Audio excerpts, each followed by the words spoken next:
the people who are very successful in marriage are not the people who never disagree, but to learn how to disagree agreeably. If you think that perfect communication or good communication means that you never have any conflict or any friction, then I want to let you know that what you're trying to achieve is a fantasy and is not real. It's not even promised in God's word.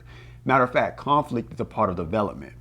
You see, you are two people and iron sharpens iron, but that's not always a smooth process. There is friction that naturally happens in marriage as you both are developing and maturing. And if you both are growing as people, then that friction is going to happen and it's going to be necessary as you rub out those rough edges. So I want to make it very clear right now that good communication doesn't always mean fun communication. No, I mean, and most times it's not. You know, and just to be fully transparent, and my husband probably like, why are you bringing this up? No, I was expecting you to, and that's why I started where I started, because it's real. we literally are in the middle of a communication issue. Yep. And I mean, really a communication issue. I don't know if you guys, some of you new family friends may not have heard us say this before, but we've always said this on this channel, is that we teach from a position of have gone through things and going through. Yep. So we are still a work in progress, you guys. And so we're having an intense conversation. You know, we're not arguing. We don't argue with each other, but we have an intense conversation trying to come to understanding. Yeah.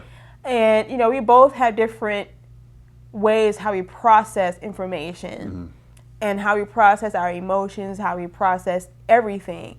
And the one thing I want to make mention is that communication is always the first place going to be attacked, or I would say communication is always changing because there's so many layers to life. And the longer you're together, you're going to be adding new layers, and there's a lot of variables in marriage. Yeah.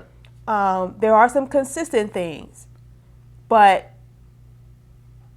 you know, you add a new variable to something, things will sway a little bit. It will shift a little bit, so you have to adjust how you execute things. So this means we have to sit down at the table again and come up with another plan, communicate it, and talk about it. And you may not agree always on how those things are executed. And I want to say this, because you made a good point about things shift and change.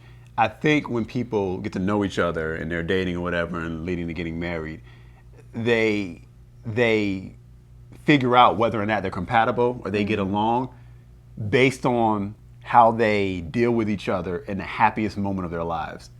The endorphins are running, we're getting to know each other, we're in love. Learn somebody. And so when you're talking to someone about we just talk so well, we just connect and we get along and we communicate so well. Well, of course you do. Y'all are both high on endorphins and falling in love and nothing's wrong right now. Okay, so your communication is great when you're in a field of flowers. What about when there's a thunderstorm and you're on top of a mountain and lightning is striking everywhere? What about when your ship has wrecked and you're on a raft in the middle of the sea? What about when you're on the edge of a volcano? All these scenarios I'm giving is marriage. That's what happens. Because you have ups and downs. You don't know how each other's going to respond under different stresses. Some people are very calm, collect. Some people are very tactical in nature and they're always trying to fix everything. And some people are just, you don't bother them, you know, and, you know, we had different personalities depending on what the scenario may be. Yep.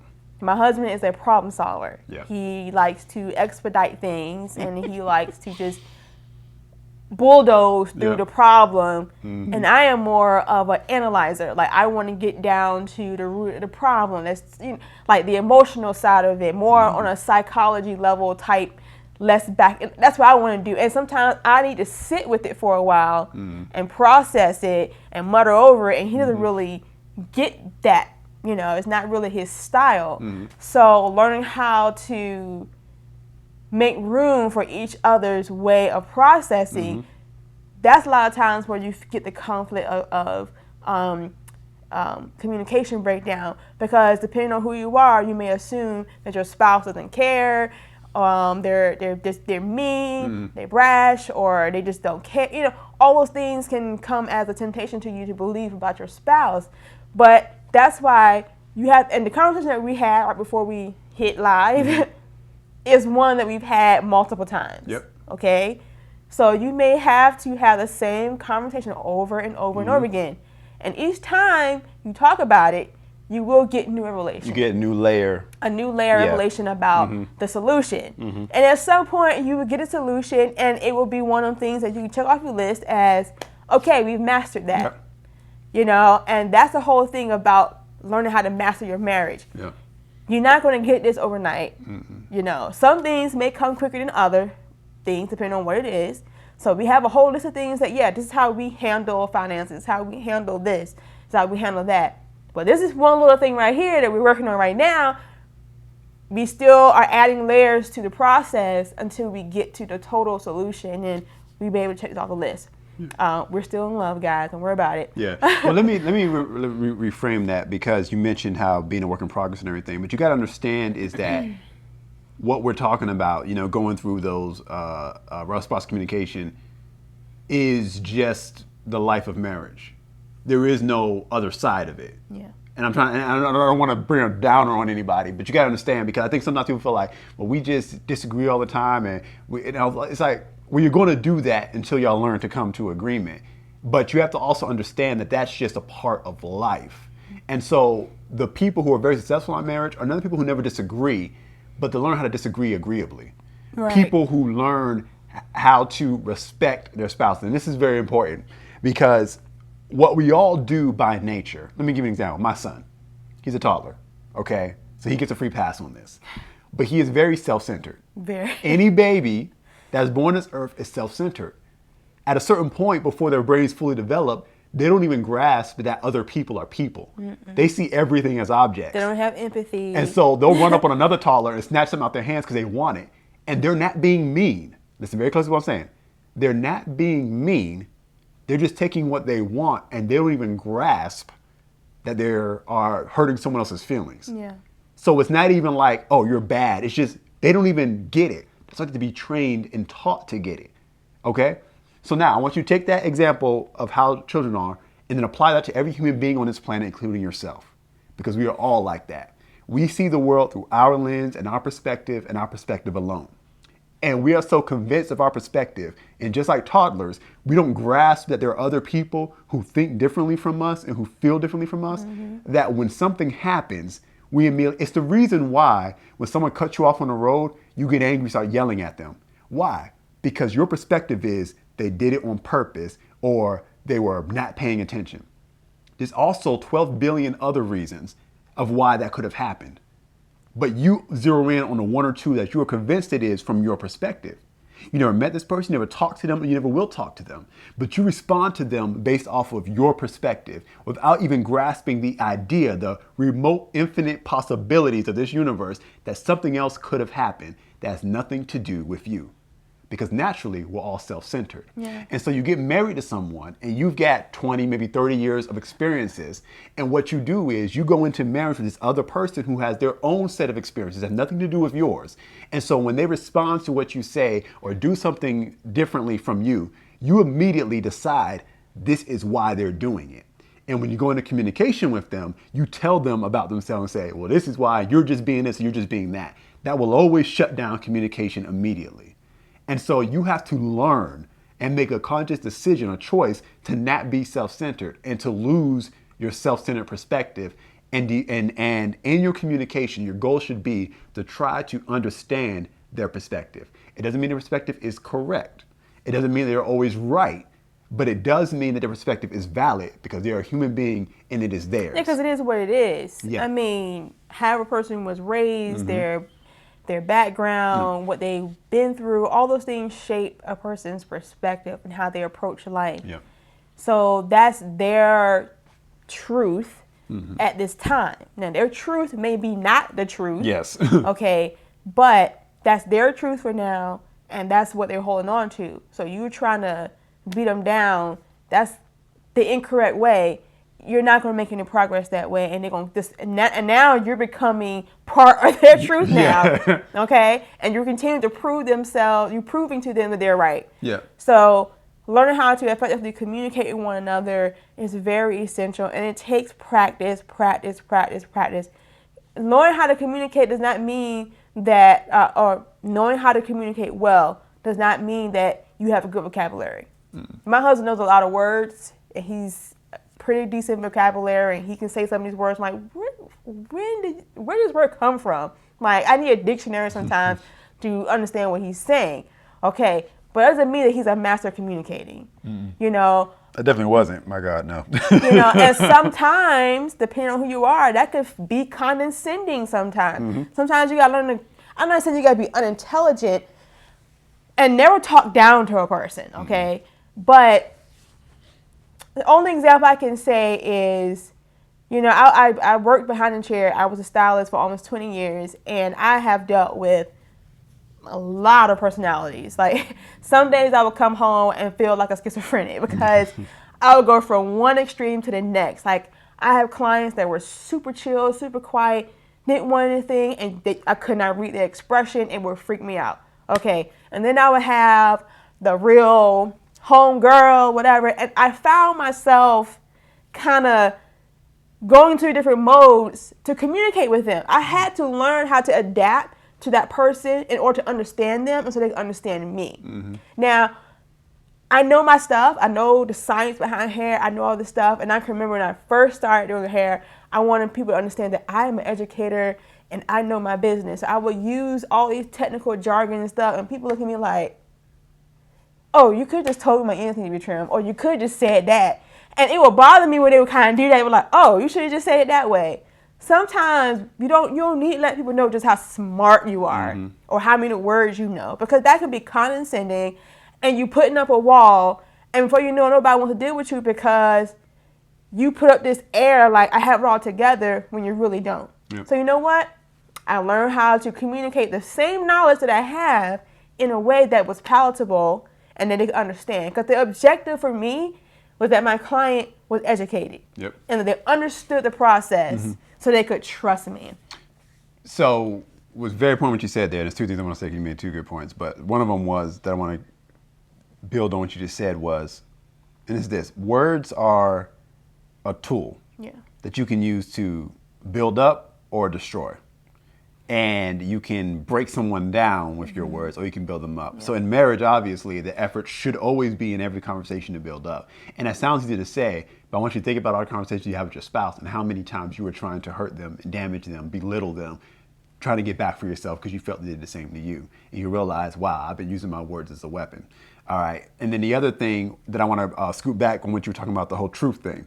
So that's the thing. Those perspectives I was talking about, you develop that into a truth about how the world works and how people work. So one thing I want to make clear, if you're watching this and trying to take notes on, well, how can I fix this communication with my spouse? The only reason this works, the only reason we're able to make this work is because we both submit to the absolute truth, which is the Word of God. And so, although we do have our perspectives, we are ever changing and ever growing as individuals and changing our perspective to match the truth of the Word of God. We don't accept as valid any truth but that truth. That is the Word. And so when we bump up our perspective against the Word and we're left with an imbalance, then we're going to defer to the Word. And that is why we're able to always to come to agreement, because at the end of the day, we're trying to come in agreement to the Word of God. And everything that the Word says is true, including how you're supposed to handle each other in marriage. So even on our worst days where we're angry and all of that, eventually we magnetize right back to the way the Word says to handle things. And that's why we get along. So if you're wondering why you can't get it to work with your spouse, find out if the Word is even the foundation of your marriage. Because if it's not, then y'all have got no guiding posts and y'all are just trying to create a doctrine for your marriage based on two different perspectives. But it's got to be one rule, one law, one constitution that you're ruled by in your marriage. That's got to be the Word. When using words to build or to break down, and you're talking about, with your clients and everything, think about customer service. You like the people that cater to you. And that's the store you keep coming back to. That's the place you keep buying your food from. They make you feel good about yourself. You can be having a bad day, but when you come into their drive-through line, the way that they talk to you, if it's good, makes you want to come back know who for we more. Talking about. Chick-fil-A. And it's good. And then there's other places you be having a good day, but when you come to their drive-through, you're frustrated, you're angry, you're mad. Not only to get the order wrong, but the way they talk to you, they talk down to you, they use short words, and it's just like, it just makes you angry. It frustrates you. So next time you talk to your spouse, try acting like you're trying to give them some customer service. You're trying to get them to come back for more. You want them to come and talk to you some more. Part of the reason you get bad communication with your spouse is because y'all don't like talking to each other. Y'all avoid each other. Y'all do not want to talk to each other. Whatever area that y'all don't want to talk about, we used to struggle with talking about finances. And so we did not like talking about it. We just didn't. When it came up, when there was a problem, even though it needed to be addressed, Me personally, I would try to avoid it for as long as I possibly could because I knew it was going to be a tense discussion. Yeah, because we had two different ways of how we wanted to handle the money, or how, because of how we both dealt with money growing up or being adults, we had our own way of handling money. And, so it was very hard for us to get over that hump. Finally, we did, praise God. Now we're on the same page. We don't struggle with that anymore. But yeah, that was a very difficult conversation to have, was about finances. And it was so frustrating a lot of times. But we weathered through that one. But it's a point I was wanting to make. But really understanding your spouse and how they process really makes a difference. We recently, I guess in the last year or so, discovered some things about how we process, and it was amazing. It unlocked a lot of reasons why we respond the way we respond about certain things, and it brought freedom to our relationship. And so I would definitely say that it takes practice. Oh, yeah. When we worked with couples before in the past, we gave them practical things to do that would help them unlock their communication. And one of those things is setting a scheduled time to talk. Okay? When you're not good at communicating with one another, if you're a couple that tend to, fight or get heated when you conversate about almost anything, this is where you need to have structure. It may seem very robotic at first, very uncomfortable at first, but you have to set some ground rules and you have to do this. So we had our couples to set aside a certain amount of time, 20 minutes. Don't go over 20 minutes. And we're going to talk to one another. Not about bills, not about the kids, not about work, but about just talk about whatever, flowers, whatever, baking a cake, whatever the case may be. And just out of that repetition of doing that over and over again, it's like stuff begins to just open up. You get more comfortable and relaxed. And once 20 minutes over, you go your separate ways, you journal, and then you come back the next day and you do it again. And find that agreeable time that we're going to sit down and do this, because you'd be surprised, we talk at each other. Coming and going, but we never really sit face to face and talk to each other. We don't even know our spouses a lot of times after we get married, because we get so busy with life, pursuing whatever, and we don't really know your spouse. So set a time where you sit and you just conversate and you talk about other things other than the stresses of your life. Because you got to get on the same team. Like you got to. Sometimes we've had long days, long weeks. We would sit in our bed and just play Uno. And out of that, we just have fun. You know what I mean? But that's us communicating. Because everything can't be about the bills and the kids and the job. Like, everything can't be about that. And then when we need to talk about those things, and that's all we talk about, there's always going to be a fight. But all the time. But you can trust to talk about the hard stuff when you trust each other. Exactly. That you're on the same side, because you've built up good communication and good intimacy before that. So when it's time to talk about something difficult, you trust. Because even though, like we said right before we turned this on, we're having a discussion, we're cool to just sit here and talk to you guys and not hate each other, and we're not going to turn off the camera and then be angry and go our separate ways, because we get it. Like, it happens. It's life. We know we're going to talk this out and figure it out, whether it's today, whether it's tomorrow, whether it's next week. And we can actually, we're pretty practiced at this now, that we can put a pause on the conversation that we know we're not going to get a breakthrough, and then just go about doing something else. We can watch TV together. We can give each other massages. We can play Uno. We can do whatever, because we know already that we're on the same team. Yeah, you got to know your breaking point. Like, you got to know. Like, to be honest with you guys, this whole month has been full. Oh, yeah. We've been doing this lives every night. But we still got, he has 9 to 5. I got JJ all day. We got other businesses that we're running. We're doing a lot. So we've been under a lot of stress. You got a 5 to 9. I think about JJ. You got a 5 to 9. I do a 5 to 9. I do. Oh, sorry, continue. But I mean, it's been a lot. So, I come up here, no makeup on, I look tired. If I look tired, because I am tired. I am legitimately tired, okay? So we realized this is not the time to be talking about a whole lot of heavy stuff. You gotta know timing. Okay? You gotta know timing. Like, just don't do it. Give your spouse the opportunity to de-stress or whatever you need to do. And like I said, that's why it's important to kind of have those set aside times where we're going to talk about the important stuff. Like sometimes he'll call me and say, okay, we need to talk about the finances, so let's talk about it on Saturday, such and such time. You know, you got to set an appointment. Don't just fly by like end of the night. You know you're frustrated, and then let's just drop this heavy. Like, nah, man. Like, you got to be smarter than that. That way, both of you can prepare your mind. You know, you come to the table talking about the hard stuff, and you can be clear-headed. And you can have your points together, and, you know. And again, the idea, the objective is to have understanding and come to a place of agreement. So if that's both of your goals, then you won't be punching each other in the face all the time and you know, dirty blows and stuff. You know, we're here to come to an agreement. Yeah, and again, this only works if y'all have an understanding of the goal and the purpose of y'all relationship.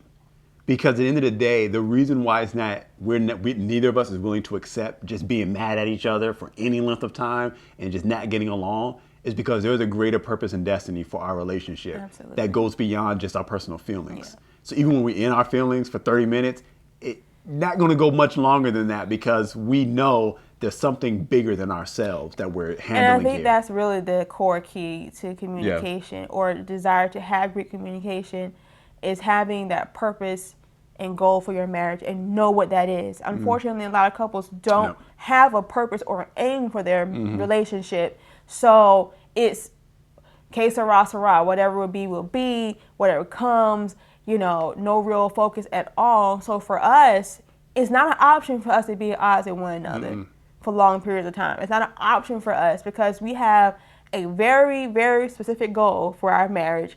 We honor God with our marriage. We honor God individually. We're tithers and givers. We don't want anything blocking the blessing of God from our lives. We always want to be in a position where we can hear from God, and we know that God won't forgive you if you can't forgive each other. Okay, that's what the word said. You don't believe me? Look it up. It's in there. Like I said, we don't want to block the blessing of God for being in strife and discord because God doesn't honor that. So for us, that's a big deal. We want the protection of God. There's a lot of dangerous stuff out there in the world. I don't want to leave this house mad and bitter with my spouse, not knowing what's out there and open myself up to calamity because I got to be right or I got to have my way or I just refuse to forgive. It's not worth it, okay? Because life is like that. And I would hate for anything to happen, God forbid, knowing that I just chewed my spouse out. You know, I wouldn't want that. So for us, that's a big, big deal. And so I'm not comfortable even being mad for a long period of time. It's not a comfortable spot. I've tried to be like selfish, childish, petulant, and just hold on to something for a period of time, and I can't even make it half a day, if that. Like I tried it, and I get mad at myself because I want to hold on to it, like try to get back from myself because I feel like I'm right. But it's just so not worth it. I can't even bring myself to try to pretend to be that kind of person. It doesn't work. It just doesn't work. And one last thing I want to make sure that you walk away with is this. However long you're married to your spouse, you don't know them fully yet. No. Not only do they just change over time as you're married, every year there's someone new. Never assume you just got them figured out. Because then you begin to lose respect for them. As much as I love Casey, as much as I know about her and know of her and just know her intimately, I don't know her completely yet. I don't know every thought in her head. I don't know her every perspective and her every feeling. And it's my goal to understand her better. So even when we disagree, when I'm in conversation with her and we're in disagreement, my goal is not to just try to get her to see my perspective. I truly want to understand what she's thinking and what she's feeling. And sometimes I got to present what I think I see. And then she's got to tell me, no, that's not it. It's this. And I listen. And then I believe her. And then I adapt what it is I've learned about her and keep that a part of how I deal with her. Because I love her, I'm constantly pursuing and trying to discover more about her and who she really is. And so long as you keep that pursuit and never just assume you've got them all figured out, that's going to greatly help your communication. Again, good communication is not we always get along and we just agree on everything immediately. That's not real. It does not happen. It does not happen. Even Jesus in Gethsemane didn't agree with God. He said, if there's any way this can pass from me, let it pass from me. But then he said, not my will, but your will be done. So Jesus had his own will. The Father had a will. And Jesus decided, I'm going to surrender my will to go with your will. But I want you to hear this one part, though, in that is that they both had the same goal. Exactly. Him and the Father had the same goal. Yep. Okay, and that was to redeem man. Mm-hmm. He was wondering if there was another way to do it. Exactly. Because the cross was going to be hard. And that's Yeah. hard is not even the right word to say. Mm-hmm. But it was going to be a very difficult path. And he was wondering if there was another way. But my goal is still to redeem man. Okay, but then he said, Lord, I surrender to your way. And in marriage, a lot of times you need to surrender to your spouse's way. Exactly. And it's you say that one again. That's true. Sometimes you need to surrender to your spouse's way, whether it's the wife or the husband's way, because to get the goal met, to meet the mark, is worth surrendering to whatever side is the way it needs to be done. And I want to listen very closely to that, because especially today's society, we have a real problem with that concept. Yeah. But I'm not talking about just, well, we'll just do what you want to do. Always do it your way. I hate people say that. It's like, at that point, just shut up. You're not even trying. I want you to, next time y'all disagreeing on something, and I'm not talking about like someone wants to jump off a cliff and you want to stay on it. Like, let's not, people really get like, what if, oh, calm down for a second. Listen to what I'm saying. The next time y'all in a discussion about something, and it's not a life-threatening thing, it's a matter of perspective. They want to do it this way, they want to do it that way. Try surrendering to their point of view. Just try it. Just try it. It's not going to break the world. It's not going to destroy anything. It's just try it your way. Don't punish them for it.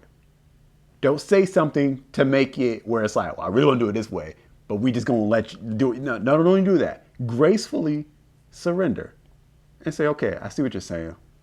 Let's do that.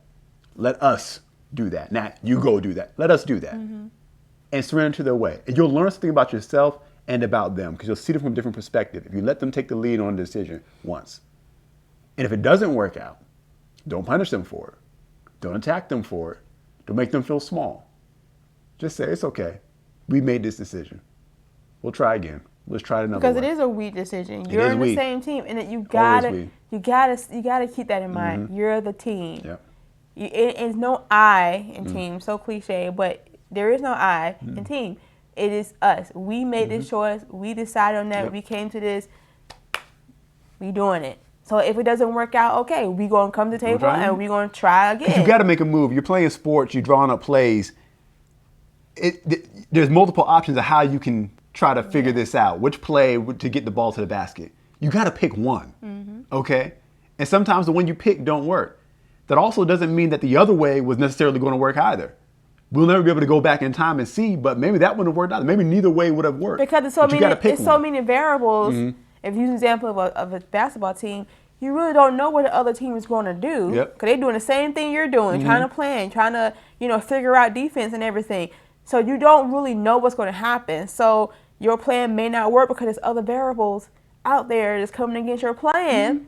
And sometimes you're not quick enough to adjust in the middle of the game to make stuff happen. It's a lot of things we can say about this, but I believe we made our point, is that you're on a team, okay? The objective is to have understanding. Don't quit the conversation because you don't get it the first time. You may have to come back and talk it over again and get more relation on that. But the point is, you got to give grace. You got to be level-headed about this and not try to have your way. You don't have to have your way, because the moment you come into this saying it's my way or the highway, you've already lost. Let me be married. You've already lost, and you headed for disaster. Headed for disaster. So hopefully that was helpful to everybody. It's helpful to me. Yeah, me too. I guess we need it. Yeah, no. But I mean, you see how this pours out of us? Like, this isn't fake. And that's what you got to realize. Like, the world of Instagram and social media and all that, you got a lot of people smiling and they show you the selfies and everyone's good. They're going on vacation, drinking Marital. Everybody looks happy and great. And then tomorrow we have to go our separate ways, irreconcilable differences. It's just, you wouldn't understand. You don't know what's going behind the scenes. It's like, why didn't you show me what's going behind the scenes? Exactly. Show me everything else. Why didn't you show me? Now, I do believe in privacy. I do believe in protecting your spouse and not just airing your dirty laundry. There's another extreme to that. Okay, but one thing you've got to be very cautious of is that you don't ever look at what someone is doing and think it's a picture of perfection. And anyone who's properly actually teaching relationship principles, they're going to tell you the truth about the fact that it's not all roses every day. And it's not all roses every day because it's impossible for it to be roses every day, because on planet Earth there are different types of plants. There are roses and there are weeds. I'm trying to make this the reality and for you. roses die, they bloom, and they die, Yep. they bloom, and it's a cycle. I'm saying, like, this is just real life. If you're chasing this flawlessness, it is just not real. I'm not trying to lower your standard. I'm trying to help you understand that it's part of the journey. And you should almost look forward to it because it's part of the challenge. And you grow from that challenge. You would not grow if you didn't have to go through the weeds, if you didn't confront the mountains and the fires. It's a part of it. And so when you say I do at the altar, you're not just saying I do to great feelings and makeout sessions. You're saying I do to fighting wars and winning them together. Yep. So look forward to the wars too. Just remember, you're not on opposite sides. Exactly. The war isn't you here and your spouse here. The war is you here and here. And y'all may have a very heated disagreement about how to attack the enemy, but let it be because you're both passionate about winning, not because you hate each other. Exactly. At the end of the day, though, you got to draw up a plan and you got to go with it. And hopefully the Spirit of God is the one guiding you both. So that's what y'all can come in agreement on. He can guide you to that perfection. So hopefully that helps you today, how to improve your communication.